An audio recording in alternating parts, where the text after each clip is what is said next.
Hello hello hello, कैसे हो बच्चों। उम्मीद है आप सभी अच्छे होंगे, मस्त होंगे और स्वस्थ होंगे। हम लोग पढ़ रहे थे क्लास 11th का चैप्टर नंबर 4 कॉम्प्लेक्स नंबर। कौन सा पढ़ रहे थे? Chapter number 4 complex number. Complex number में सही लास्ट लेक्चर के अंदर जो अपना टॉपिक था वो ये चल रहा था कि दूरी निरूपण और आर्गण तल, यूं के आर्गण प्लेन एंड पोलर फॉर्म। आर्गण तल और दूरी निरूपण हम लोग पढ़ रहे थे। देखो, आर्गण तल और दूरी निरूपण के बारे में क्या क्या जानकारी अपने पास में अवेलेबल होती है। कोई भी जो कॉम्प्लेक्स प्लेन होती है या आर्गण प्लेन आप जिसको कह सकते हो, आर्गण प्लेन जो होती है, यहां पर हम लोग एक आर्गण प्लेन ले लेते हैं। ये आर्गण प्लेन है। आर्गण प्लेन में आपको लोकेशन देखनी होती है इसकी, समिश्र बिंदु की कॉम्प्लेक्स पॉइंट। कॉम्प्लेक्स पॉइंट की लोकेशन क्या हो, ये चीज करते हैं हम लोग। ठीक है, लास्ट लेक्चर में हालांकि काफी बातें मैंने आपको समझाई भी थी कि कॉम्प्लेक्स पॉइंट की लोकेशन कैसे देखते हैं। आप एक बात से यूं अंदाज लगा लीजिए, आपके पास में एक कॉम्प्लेक्स नंबर जेड है, अक्स प्लस आयोटा वाई। पहली बात तो इसका कॉम्प्लेक्स पॉइंट क्या होगा, सिंपल सा काम से कॉम्प्लेक्स पॉइंट अक्स कोमा वाई होगा। इसको समिश्र बिंदु कहते हैं, कॉम्प्लेक्स पॉइंट कहते हैं। ये समिश्र बिंदु है। इसकी कहां पर लोकेशन होगी? सर फर्स्ट क्वाड्रेंट में होगी। ऐसा क्यों? कि इससे दोनों ही चिन्ह जो है वो प्लस के लगे हुए हैं। या अपने पास में कॉम्प्लेक्स पॉइंट ऐसा भी हो सकता है, अपने पास जो कॉम्प्लेक्स पॉइंट है वो ऐसा भी हो सकता है। तो यहां देखा जाए तो अक्स और माइनस वही होगा, अक्स और क्या होगा? माइनस वही होगा। ये अक्स और माइनस वही। अगर z बराबर minus x minus iota y करते हैं तो कॉम्प्लेक्स पॉइंट अपना होगा माइनस एक्स माइनस वाई। और z बराबर अक्स माइनस का करते हैं, आयोटा वाई इसको प्लस का करते हैं, तो यहां पर भी कॉम्प्लेक्स पॉइंट होगा माइनस एक्स वाई। सही, यहां तक की बातें हम लोगों ने पढ़ भी ली थी, आपको मैंने बता भी थी कि कोई भी जो आर्क्ड प्लेन होता है, उस आर्क्ड प्लेन की बात हो रही है ये वाली। ये कॉम्प्लेक्स नंबर के लिए आप यूं कह सकते हो कि काल्पनिक अक्ष होती है, और ये कौन सी अक्ष होती है? वास्तविक अक्ष का काम करती है। आप सिचुएशन ये देखो, कोई भी जो आपके पास में आर्क्ड प्लेन आएगा उसके लिए कॉम्प्लेक्स पॉइंट जो होगा या तो फर्स्ट क्वाड्रेंट में होगा, या कॉम्प्लेक्स पॉइंट कहां होगा? सेकंड क्वाड्रेंट में, या कॉम्प्लेक्स पॉइंट कहां होगा? थर्ड क्वाड्रेंट में, या कॉम्प्लेक्स पॉइंट कहां होगा? फोर्थ क्वाड्रेंट में। या ऐसा भी हो सकता है कॉम्प्लेक्स पॉइंट आपको यहां मिले, कॉम्प्लेक्स पॉइंट यहां मिले, कॉम्प्लेक्स पॉइंट यहां मिले और कॉम्प्लेक्स पॉइंट यहां मिले, और इस सिचुएशन के अंदर पोलर फॉर्म रिप्रेजेंट नहीं होती। ये जो आपको यहाँ सिचुएशन नजर आ रही है, यहाँ उसका आर्गुमेंट डिफाइंड नहीं करेगा तो यहाँ पोलर फॉर्म को रिप्रेजेंट नहीं कर सकते। बाकी टोटल कितनी सिचुएशन बनती है जहां पोलर फॉर्म को रिप्रेजेंट कर सकते हैं? टोटल 8 सिचुएशन बनती है, 8 स्थितियां बनती है। 8 स्थितियां क्यों? 4 तो चतुर्थांशों की बन गई, 4 तो चतुर्थांशों की बन गई, और एक 4 स्थितियां अक्षों की बन गई, 4 और 4 8 होगी। एक स्थिति यहाँ वाली फाइंड आउट नहीं कर सकते हम लोग, तो इसको अपन बाहर निकाल देते हैं।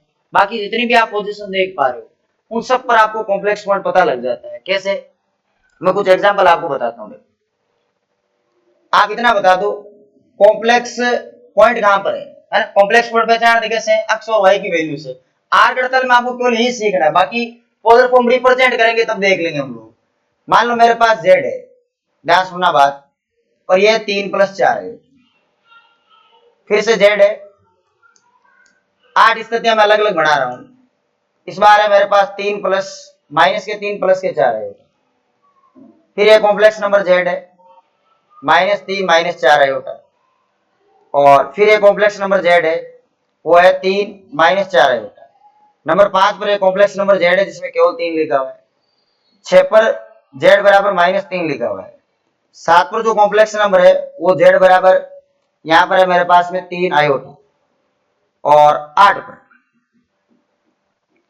पर एक कॉम्प्लेक्स नंबर z है जो कि केवल और केवल -3 आयोटा, -3 आयोटा। ये है। अब आप इनको देख के बता दो ये कहां कहां होंगे, लोकेशन कहां कहां होंगे। आप ये बता सकते हो कि ये जो कॉम्प्लेक्स पॉइंट ये कितना है? 3,4 है। 3,4 कौन से क्वाड्रेंट में आएगा? ये फर्स्ट क्वाड्रेंट में आएगा। ये कॉम्प्लेक्स पॉइंट -3,4 होगा, और ये कौन से क्वाड्रेंट में आता है? अक्स तो माइनस का और वाई प्लस का आता है सेकंड क्वाड्रेंट में। सेकंड में बनेगा। ये कॉम्प्लेक्स पॉइंट कहाँ आएगा, ये कॉम्प्लेक्स पॉइंट आएगा थर्ड क्वाड्रेंट में, दोनों माइनस के। ये कॉम्प्लेक्स पॉइंट कहाँ आएगा, ये आएगा प्लस और माइनस फोर्थ क्वाड्रेंट, इस क्वाड्रेंट के अंदर आएगा। जेड इक्वल्स टू 3, इसको ऐसा लिख सकते हैं क्या, 3 प्लस 0 आयोटा, 3,0। इसका ध्यान रखने अक्षों के, जेड बराबर 3 का मतलब क्या है, 3 प्लस 0 आयोटा। 3 प्लस 0 आयोटा 100% बात है, यहाँ पर होगा कि नहीं होगा, इसकी लोकेशन यहाँ पर होगी -3। तो इसको आप रिप्रेजेंट करोगे मानक रूप में, स्टैंडर्ड फॉर्म में, तो -3 0 आयोटा होगा, -3 0 आयोटा कहाँ होगा, यहाँ पर होगा, इसके अंदर होगा। और रही बात इसकी, तो इसको आप क्या पढ़ोगे, इसको आप पढ़ोगे 0 3, x की वैल्यू 0, y की वैल्यू कितनी है 3। आप कोई भी कॉम्प्लेक्स नंबर लिखोगे नहीं तो लिखोगे x की वैल्यू कितनी आएगी 3, और y की वैल्यू क्या आ जाएगी, सॉरी x की वैल्यू क्या आएगी 0, y की वैल्यू आएगी 3। तो x की 0 इस पर होती है कि नहीं होती है, और y की प्लस यहाँ आएगी, और बच गया लास्ट वाला, तो कॉम्प्लेक्स पॉइंट यहाँ पर होगा कि नहीं होगा।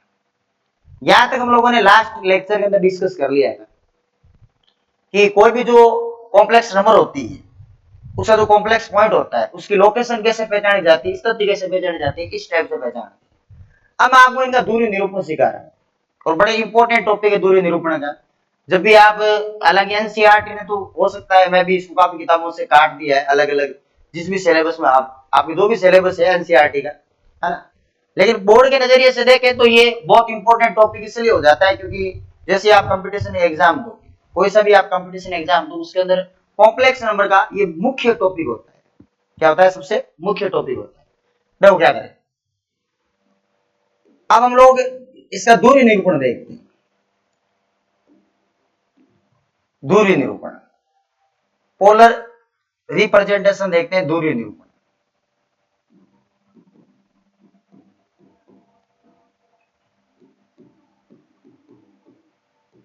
पोलर जो फॉर्म होती है, पोलर फॉर्म क्या होती है, दूरी निरूपण क्या होता है वो देखते।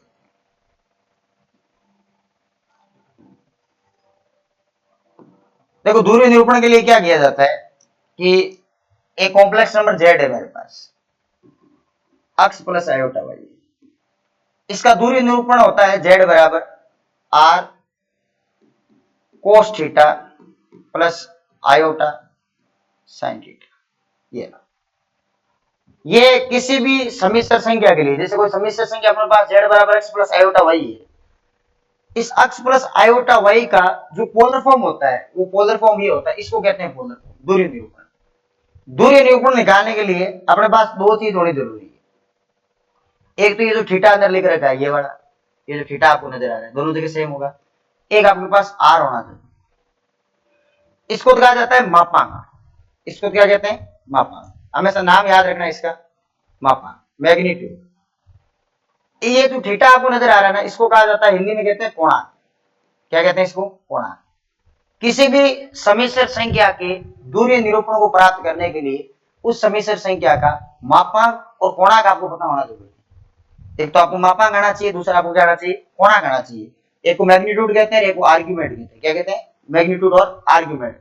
कोई भी कॉम्प्लेक्स नंबर है अपने पास में, उसको अगर दूरी निरूपण में लिखना है तो उसका मापांक और कोणांक अपने पास होना आवश्यक होता है। अब कैसे निकालते हैं मापांक कोणांक को, सुनो।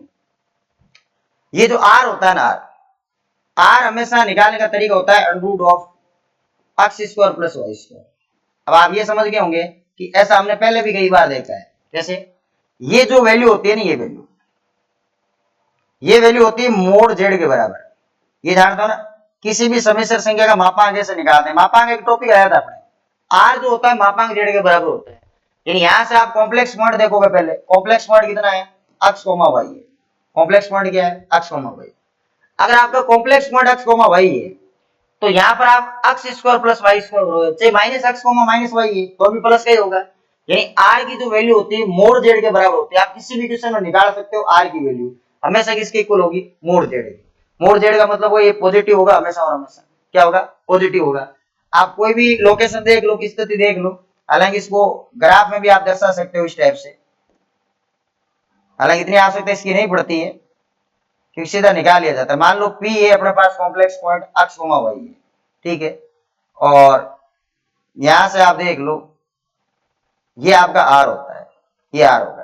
ये यहां से डिस्टेंस कितनी हो जाएगी, यहां से यहां तक जो डिस्टेंस होगी वो हो जाएगी x, और ऊपर डिस्टेंस कितनी होगी, राइट एंगल ट्रायंगल है। यहां से आप लोग क्या करो, पाइथागोरस का प्रमेय लगा लो। तो आर स्क्वायर बराबर क्या होगा, अक्ष का स्क्वायर प्लस क्या हो जाएगा, वाई स्क्वायर। तो यहां से आप चाहो तो आर रिप्रेजेंट करने के लिए ऐसे निकाल भी सकते हो।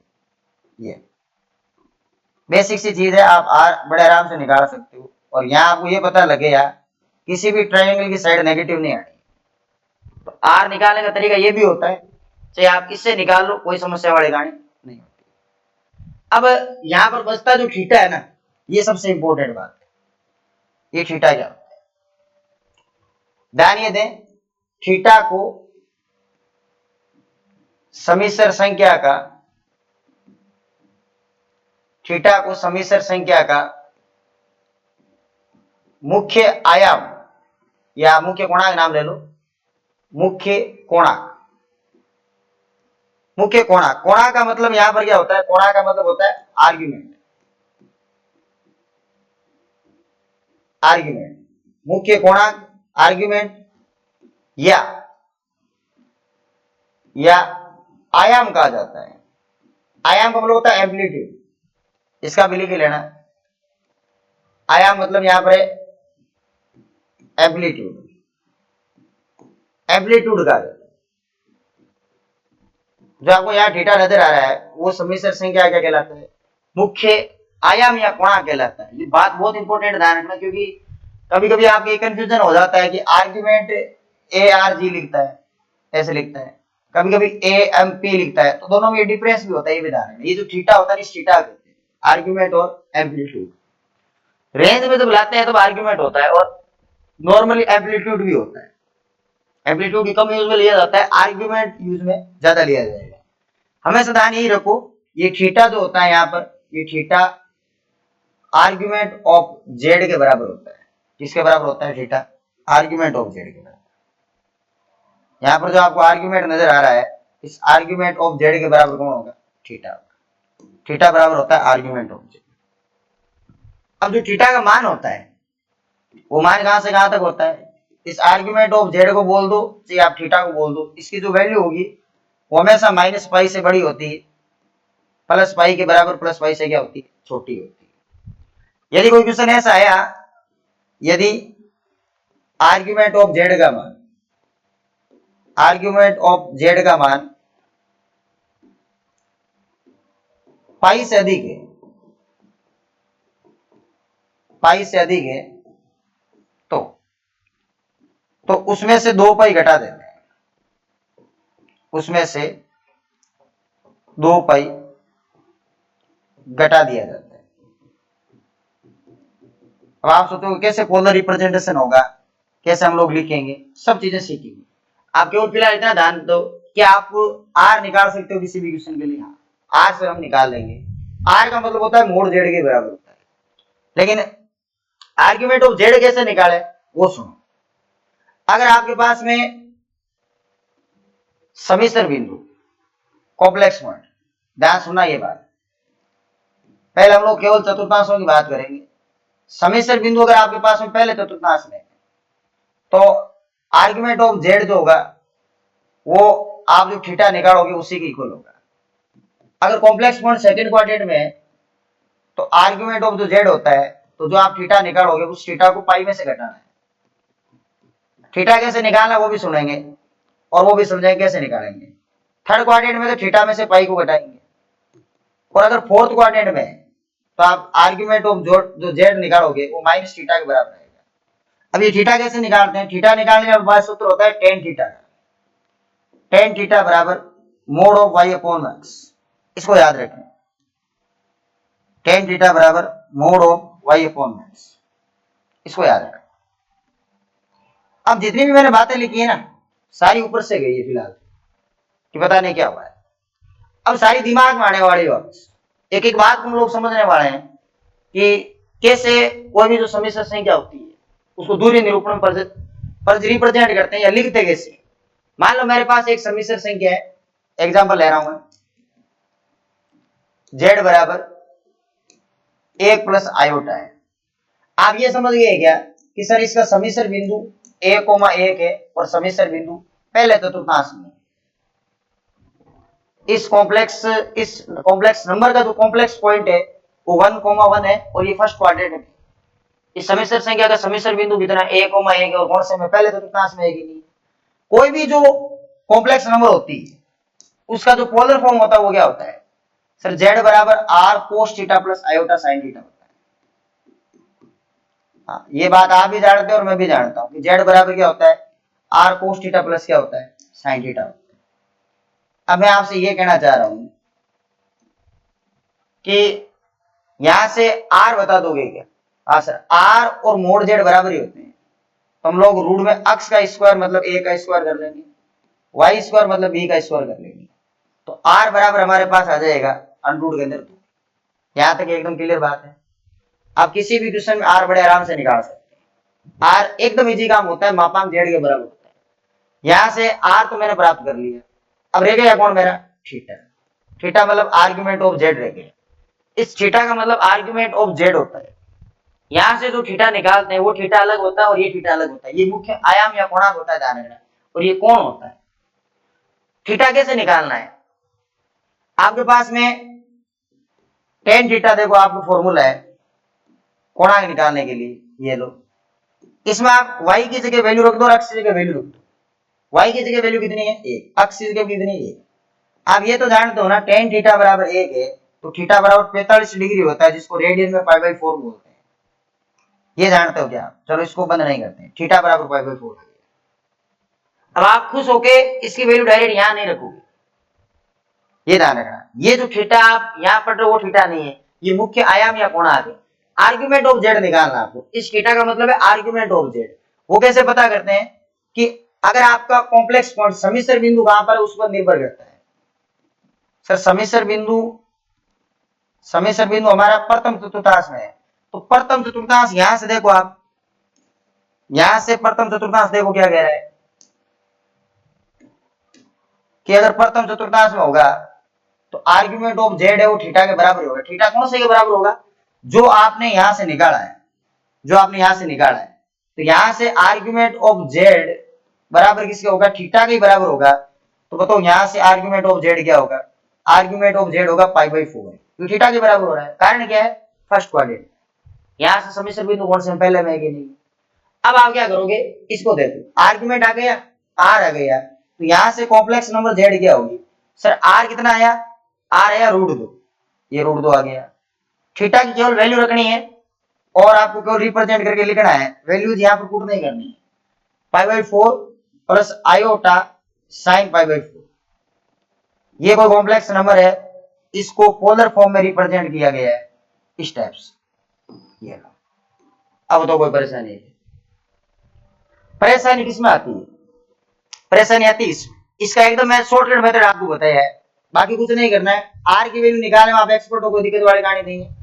जैसे ही आपके आर की वैल्यू आ जाए तो आप सोचेंगे आर्ग्यूमेंट ऑफ जेड के बारे में, उससे पहले इस फॉर्मूले पर थोड़ा ध्यान दे लें आप कि टेन थीटा बराबर वाई अपॉन एक्स, मोड़ लगा हुआ मतलब हमेशा प्लस आएगा। यहां से वैल्यू कितनी आई ए, यहां से थीटा निकालो। अगर आपका कॉम्प्लेक्स पॉइंट फर्स्ट क्वाड्रेंट में तो ये उत्तर देना कि थीटा का थीटा ही हो जाएगा आर्ग्यूमेंट ऑफ जेड। अगर कॉम्प्लेक्स पॉइंट सेकंड क्वाड्रेंट में तो पाई में से थीटा को निकाल लेना, और थर्ड में है तो थीटा में से पाई को निकाल लेना, और अगर फोर्थ में है तो माइनस थीटा कर लेना। एकदम सिंपल काम है। अब मैं आपको 3 क्वेश्चन साथ में बताता हूं कैसे। देखो एक तो मैंने क्वेश्चन ये लिया है, मान लो कि एक पहला तो हो गया अपने कॉम्प्लेक्स नंबर जेड है वो है -1 प्लस आयोटा।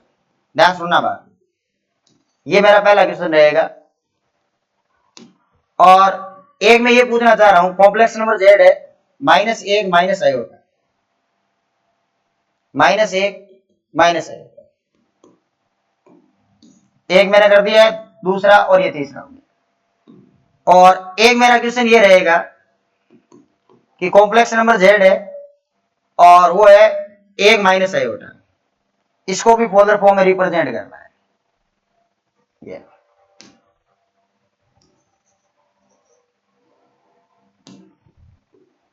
अब इनको रिप्रेजेंट कैसे करेंगे, कोई भी कॉम्प्लेक्स नंबर होती है तो उसको पोलर फॉर्म में रिप्रेजेंट करने के लिए जेड बराबर क्या लिखते हैं, r cos theta plus iota sine theta, ये लिखा जाएगा इसके अंदर भी। और ऐसा ही इन सभी में होगा कि कोई भी कॉम्प्लेक्स नंबर होती है उसकी पोलर रिप्रेजेंटेशन क्या होती है, r cos theta plus iota sine theta. और ऐसे इसमें होगा, कॉम्प्लेक्स नंबर जेड है, r cos theta plus iota sine theta. यहां तक तो कोई परेशानी आपके आनी नहीं। अब बड़े ध्यान से सुननी बात, सबसे पहले आर निकालना है। आर निकालो तो मोड जेड निकालो, बात एक ही है। क्या आप सभी में आर निकाल सकते हो? हाँ सर। आर निकालो तो मोड जेड निकालो, बात एक ही है। कैसे निकालते हैं? रूट के अंदर अक्स स्क्वायर मतलब ए का स्क्वायर एक, ए का स्क्वायर एक, 100% बात है, रूट 2 आना है। ऐसे इसमें करेंगे तो यहां से आर निकालो तो मोड जेड निकालो, बात एक ही है। तो रूट के अंदर देख लो, माइनस ए का स्क्वायर एक, माइनस ए का स्क्वायर एक, यहां से भी रूट 2 आएगा। यहां से भी आर निकालेंगे, आर का मतलब है कॉम्प्लेक्स नंबर जेड का मोड, ए का स्क्वायर एक, ए का स्क्वायर एक, यहां से भी रूट 2 आएगी। तीनों क्वेश्चन में रूट 2 आ रहा है, और पहले में भी रूट 2 ही आ रहा था। मैंने एक ही कॉम्प्लेक्स नंबर को 4 अलग अलग जगह लिखा है, फर्स्ट क्वाड्रेंट में, सेकंड क्वाड्रेंट में, थर्ड क्वाड्रेंट में और फोर्थ क्वाड्रेंट में। अब आप ये चीज नोट करो कि इनके कॉम्प्लेक्स पॉइंट क्या है। अगर मैं इसके कॉम्प्लेक्स पॉइंट की बात करूं तो बताओ -1 + 1 है कि नहीं? इसका कॉम्प्लेक्स पॉइंट क्या है? -1 है कि नहीं? और इसका कॉम्प्लेक्स पॉइंट है 1 -1। ये बताओ फोर्थ क्वाड्रेंट में होगा कि नहीं होगा? ये कॉम्प्लेक्स पॉइंट थर्ड क्वाड्रेंट में होगा कि नहीं होगा? और ये जो कॉम्प्लेक्स पॉइंट आप यहां से निकाला आपने, वो सेकंड क्वाड्रेंट का होगा कि नहीं होगा? तो सेकंड, थर्ड और फोर्थ के हिसाब से आर्गुमेंट ऑफ जेड निकालेंगे। सेकंड क्वाड्रेंट में आर्गुमेंट ऑफ जेड किसके इक्वल होता है? पाई माइनस थीटा के। जो आप टेन थीटा से थीटा निकालोगे उसको पाई में से घटा दो। थर्ड क्वाड्रेंट में आर्गुमेंट ऑफ जेड किसके इक्वल होता है? थीटा में से पाई को घटाना है। और फोर्थ क्वाड्रेंट में आर्गुमेंट ऑफ जेड किसके इक्वल होता है? फोर्थ क्वाड्रेंट होता है माइनस थीटा के। जो आपने थीटा निकाला है उसके माइनस का चिन्ह लगा दो, वही आपका आर्गुमेंट ऑफ जेड बनेगा।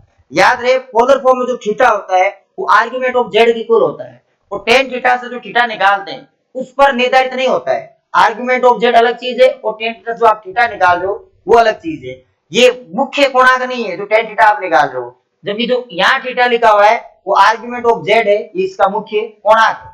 तो यहां से क्या करेंगे, यहां से हम लोग कोशिश करेंगे टेन थीटा निकालने की। आप ये जानते हो टेन थीटा बराबर वाई अपॉन क्या होगा? अक्ष।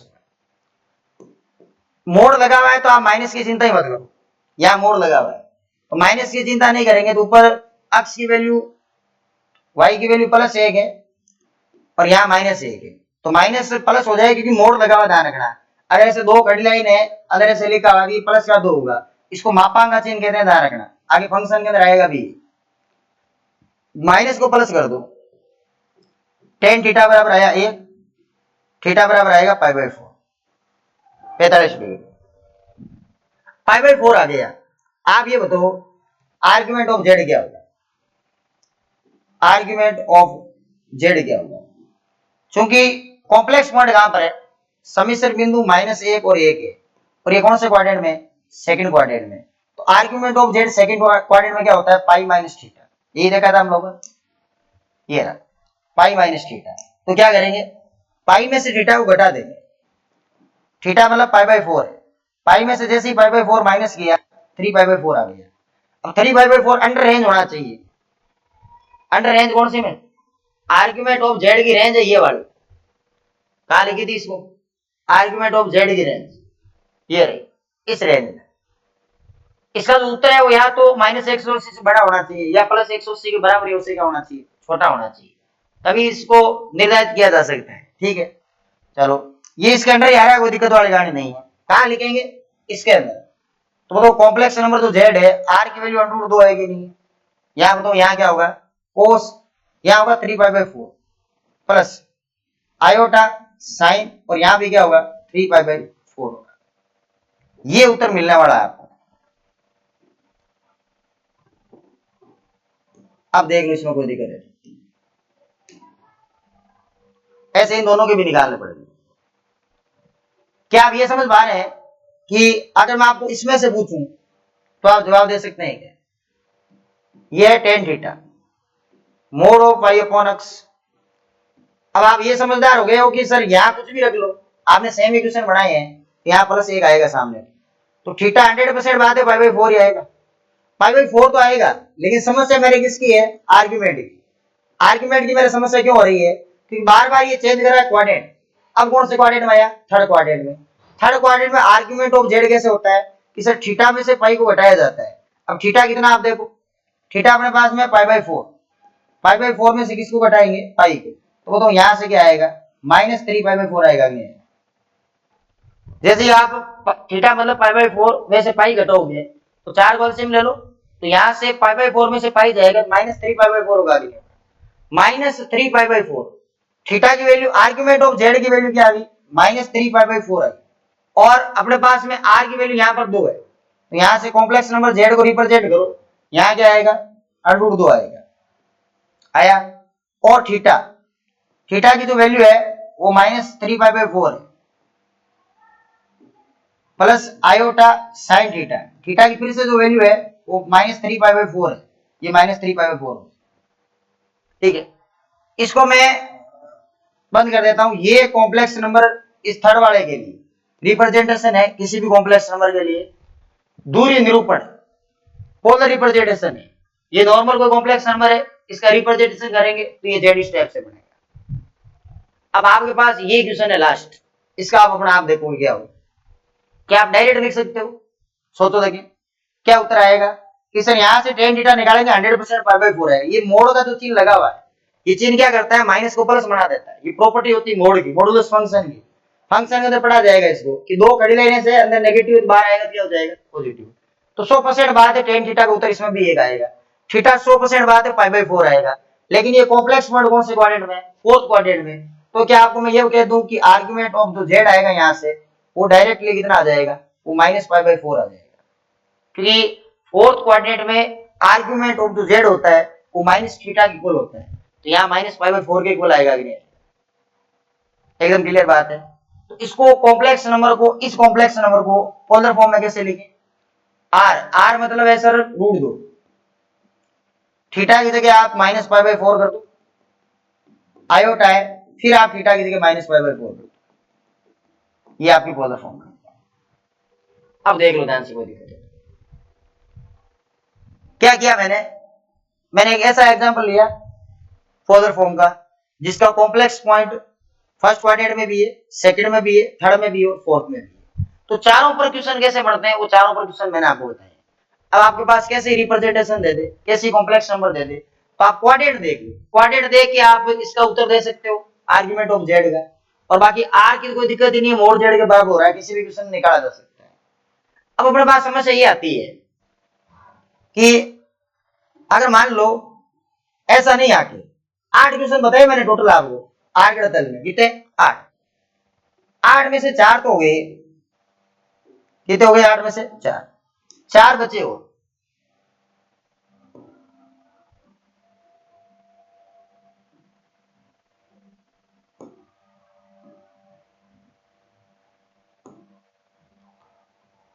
इनको देखो ध्यान से। अगर मान लो आपका जो कॉम्प्लेक्स पॉइंट है, कॉम्प्लेक्स पॉइंट लाई कर रहा है यहां पर, रिप्रेजेंट कर रहा है यहां पर, यह कॉम्प्लेक्स पॉइंट यहां पर लाई कर रहा है, यह कॉम्प्लेक्स पॉइंट यहां पर लाई कर रहा है, यह कॉम्प्लेक्स पॉइंट यहां पर लाई कर रहा है।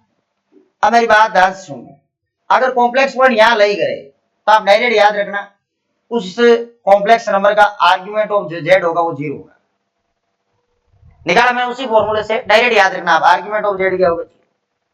और अगर कॉम्प्लेक्स पॉइंट यहां लाई करता है तो आर्ग्यूमेंट ऑफ जो जेड होगा वो सीधा याद रखना पाई/2 होगा। अगर कॉम्प्लेक्स पॉइंट यहां लाई करता है तो आप याद रखना आर्ग्यूमेंट ऑफ जो जेड होगा वो पाई होगा। और अगर कॉम्प्लेक्स पॉइंट यहां लाई करता है तो आप ये याद रखना कि आर्ग्यूमेंट ऑफ जो जेड होगा वो -पाई/2 के इक्वल होगा।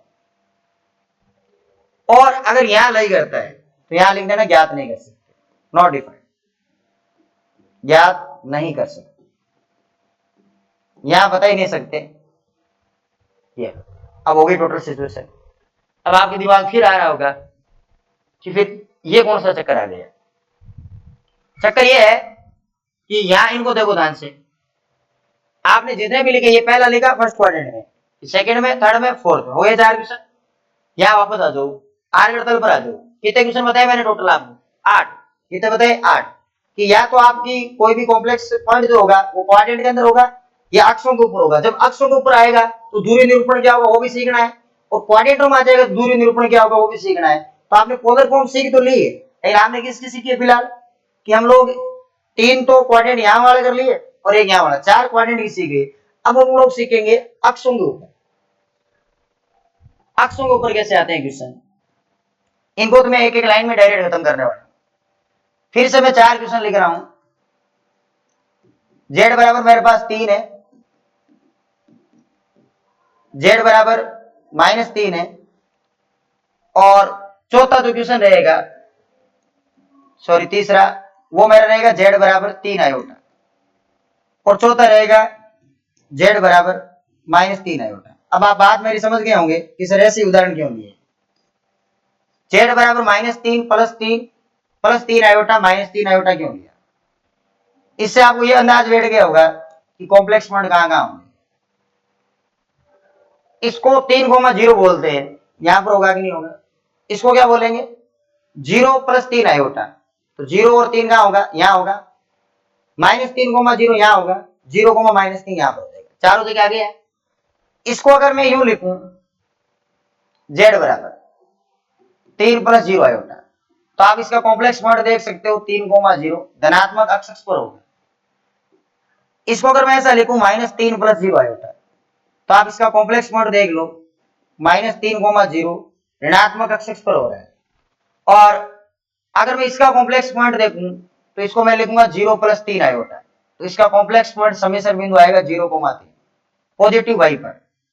और अगर मैं इसको लिखूं 0 - 3 आयोटा, तो इसका जो कॉम्प्लेक्स पॉइंट आएगा वो आएगा नेगेटिव वाई। एकदम क्लियर बात है। अब बात क्लियर है तो एक बात और सुने, यहां से पोलर फॉर्म लिखना शुरू करते हैं, r cos theta plus iota sine theta. अब आप लोगों को इतना दिमाग तो है कि यहां से आर की वैल्यू मैं डायरेक्ट दे रहा हूं आपको 3 आएगी, ऐसा क्यों, आर का मतलब क्या होता है, रूट में अक्स स्क्वायर प्लस वाई स्क्वायर, अक्स का मतलब 3 है, वाई का मतलब 0 है। एक बार मैं लिख देता हूं, सारे क्वेश्चन और लिखेंगे नहीं। रूट में अक्स स्क्वायर मतलब 3 का स्क्वायर, वाई स्क्वायर मतलब 0 का स्क्वायर, रूट के अंदर 9 आएगा कि नहीं आएगा, रूट 9 का जो मान होता है वो कितना होता है 3, यहां से 3 आ जाएगा। क्या आप मेरे को ये बता सकते हो कि इसका आर्ग्यूमेंट ऑफ जेड क्या आएगा, जो ये थीटा होता है ये क्या आएगा, सर ये 3,0 है, और ये 3,0 आता है धनात्मक अक्ष पर, और वहां पर आते ही आर्ग्यूमेंट ऑफ जेड क्या हो जाता है 0 हो जाता है, तो आर्ग्यूमेंट ऑफ जेड की वैल्यू यहां पर क्या होगी 0 होगी। तो इसको लिखने में भी कोई परेशानी नहीं है कि कॉम्प्लेक्स नंबर जो जेड है उसका पोलर रिप्रेजेंटेशन कर रहे हैं, आर की वैल्यू 3 करेंगे, कोस की वैल्यू 0 करेंगे, आयोटा और साइन की वैल्यू भी क्या करेंगे 0 करेंगे, कहानी खत्म हो गई इसकी। ऐसे आप आगे वाले भी बता सकते हो। यहां पर अगर मैं आर की बात करूं तो आर की वैल्यू फिर से 3 आएगी।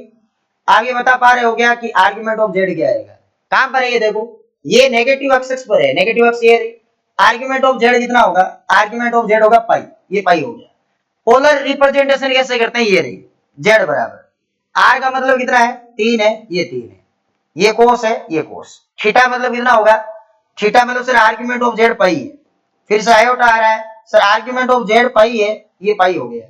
ये किसी भी कॉम्प्लेक्स नंबर के लिए पोलर रिप्रेजेंटेशन होगा, ये लो।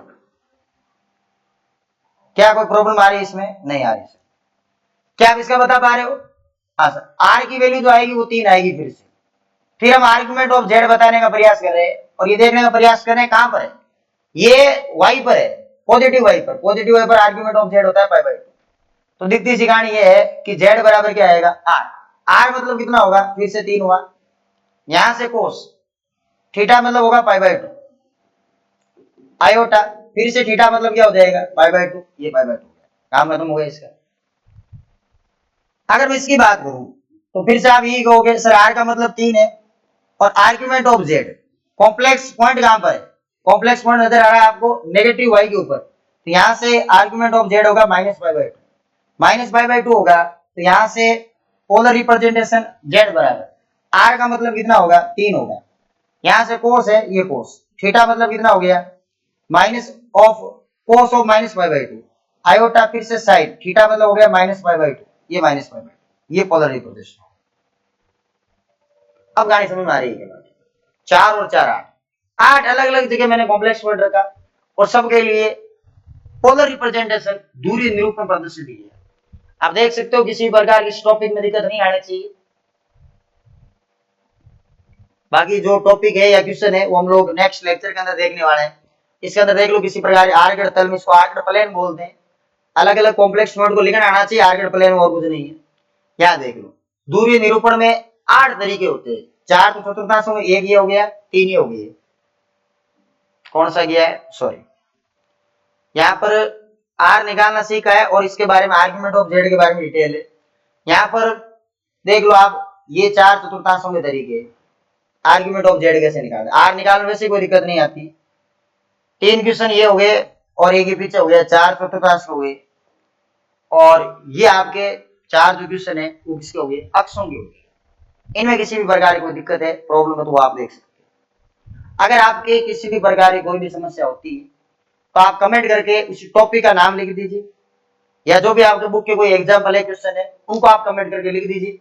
अगली क्लास में, अगले लेक्चर में आपको उसका सॉल्यूशन देखने को मिल जाएगा। मिलते हैं अगली क्लास में, तब तक के लिए धन्यवाद। जय हिंद।